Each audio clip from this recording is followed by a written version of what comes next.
So మనకి సాధారణ budget అంటే ఒక సంవత్సర కాలానికి మనకు బడ్జెట్ని కనుక రూపొందిస్తే, అంటే ఒక ఆర్థిక సంవత్సర కాలానికి, ఇది దేశాలను బట్టి మారుతూ ఉంటుంది. సో భారతదేశానికి సంబంధించి మనకి ఏప్రిల్ 1 నుంచి మార్చ్ 31 వరకు, ఏప్రిల్ 1 నుంచి మార్చి 31 వరకు మనం ఒక ఆర్థిక సంవత్సరంగా తీసుకుంటాం. సో ఈ ఆర్థిక సంవత్సరంలో భారతదేశానికి సంబంధించిన ఆదాయాలు, వ్యయాలను వీటన్నింటిని కలిపి మనం ఏమంటాము అంటే సాధారణ బడ్జెట్గా పేర్కొంటామండి. సో ఇక్కడ ప్రతి దేశం యొక్క ఆర్థిక పరిస్థితి వేరువేరుగా ఉంటుంది. ఒక దేశం యొక్క ఆధార పరిస్థితి జనవరి 1 నుంచి నెక్స్ట్ డిసెంబర్ 31 వరకు ఉంటుంది. ఒక దేశ ఆర్థిక సంవత్సరం జూలై 1 నుంచి మళ్ళీ జూన్ 30 వరకు ఉంటుంది.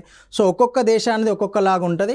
సో భారతదేశానికి వచ్చేసరికి భారతదేశం యొక్క ఆర్థిక సంవత్సరము అనేది మనకు ఏప్రిల్ 1తో ప్రారంభమై మార్చి 31తో ముగుస్తుందండి.